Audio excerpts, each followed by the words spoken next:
Yeah. Good morning, everybody, or no, good afternoon. It is the 27th of March, and I'm reading this letter that I've had translated. And you've heard this before. If you understand Afrikaans, you have watched this video, and it's a translation in English. I've been requested to do that, so bear with me. Good afternoon, Ananda. I've been writing this letter for weeks. Write, delete, cry, write, delete, start again, delete again. But today I'm going to write and finish writing. Your YouTube channel, we are willing to tell people stories, give a voice to the people like me who are traumatized, that we still struggle to talk about what happened to us that day. Not even hours of therapy over years can help me process it. I later gave up because it's hell to relive the events every time. It's like pushing a sharp object into a raw wound and tearing it wide open. For days after, I can't eat, I can't sleep. I hear the scumbag's breath on my neck and I feel his filthy hands on me. I see his eyes and smell his disgusting smell. Just writing here, it's extremely difficult, but I have to be brave.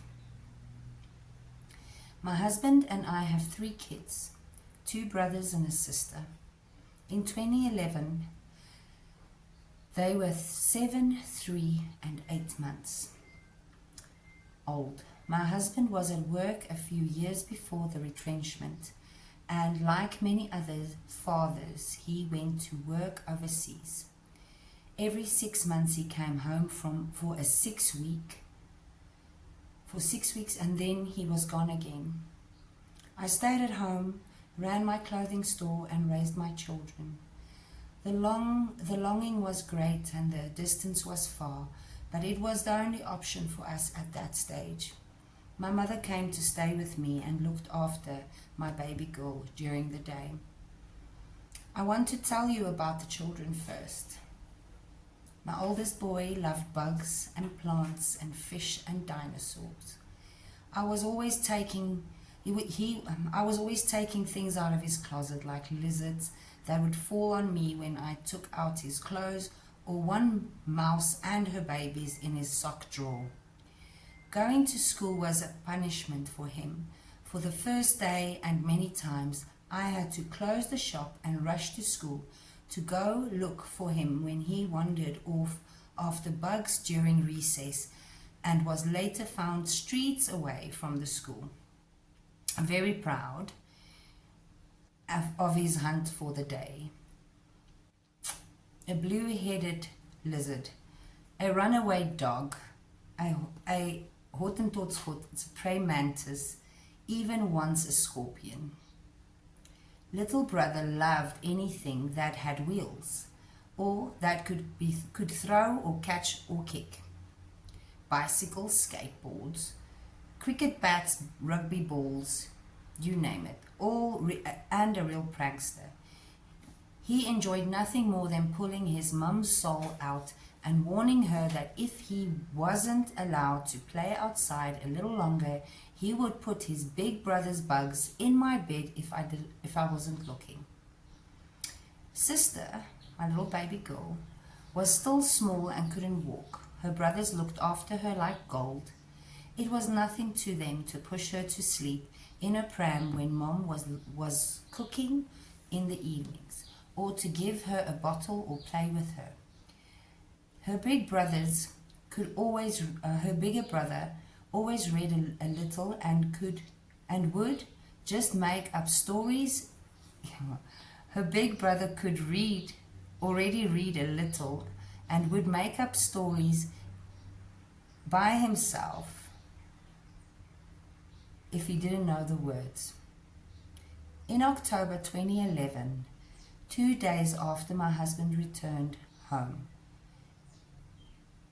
2 days after my husband returned to work, We got home from work and after school one Friday afternoon at 6. As usual, I pulled the car into the garage, waited for the doors to close behind us before getting out.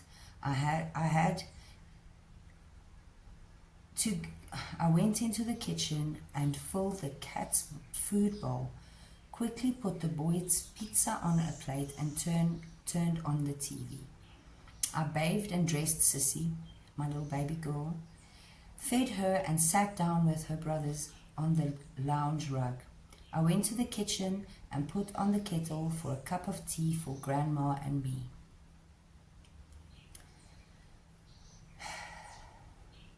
When I turned around, he was standing behind me. In that second, I knew what was going to happen. You just know. I felt this one scabby hand grab my neck and the other press my mouth and nose. The smell of his hands was something between dirt and sweat. He dragged me into the living room where my mother and the children were sitting and watching Noot vir Noot. I could see the color drain from my mother's face, and the panic and fear paralyzed my sons. Sister started crying. My little girl started crying. It was as if she could sense the terrible danger. Make him quiet, he said, and threw me on the ground between my children. When I fell, he kicked me and pulled me upright again by my hair. He punched my mother in the face and then kicked my oldest boy, who lay on top of his sister. He ordered everyone to get up and go to the room. He dragged me by my hair. In the room, he wanted to know where the safe was.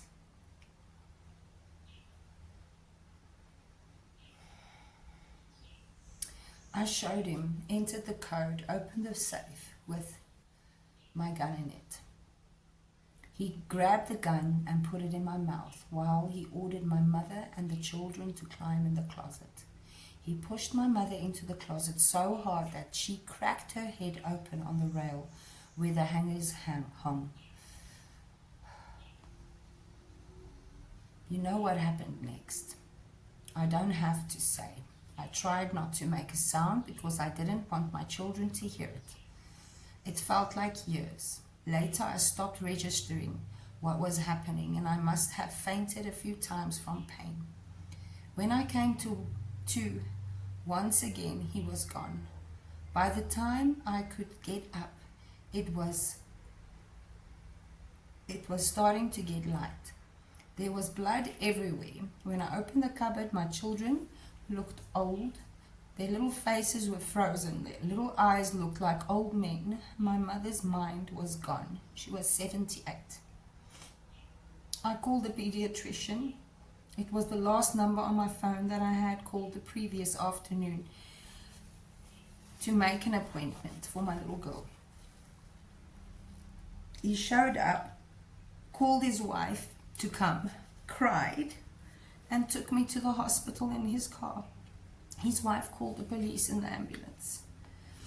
All 5 of us survived, but we all died that night. My mother was never the same. My boys became quiet and scared.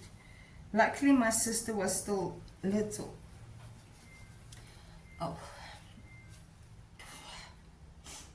Luckily, my baby girl was still little. No much came of it. No one was ever caught. Somewhere out there, he's still walking around. My husband came home 2 days later and never went back. He also died that night. My strong husband, my rock, blamed himself for not being home to protect us. He said the night it happened, he couldn't sleep, but he didn't want to call to wake up our little girl. We first stayed with family and then moved to another house. Friends kept my shop open. I never went back to our house. I couldn't. When I first went back to the shop, there were still a few of the dresses hanging there that I unpacked that Friday afternoon. I just turned around and never went back there either. For 6 years, our whole family went to therapy. I don't think it helped because I was too scared to go anymore. I didn't want to think about it, what happened. My sons didn't want to talk about it anymore. My husband felt more and more guilty. Over the years, we have learned that it is part of our lives forever. We will never forget it. We will always be family that survived the terrible night. In one night, my son's childhood and the innocence were ripped away from them. My mother developed dementia overnight. My husband broke down, and me, I'm the mother. I have to carry my children and show them that you can survive anything and that life is worth living every day, no matter what had happened to you. I have to look back when the world stares at me, whispering behind my back, and I have to carry the stain of shame with me forever. Sometimes, like this, something like this doesn't stop when your attacker is gone. You never feel safe again. Life is never the same. You've been in the presence of madness and evil and cruelty and all that is dark in Africa, and it has not let you untouched. Maybe, just maybe, a strange environment in a strange country among strange people who don't know my story, will be a new beginning for my family too. And maybe, just maybe, I'll never smell the smell of soil and sweat again. Tell my story, Ananda, because I cannot.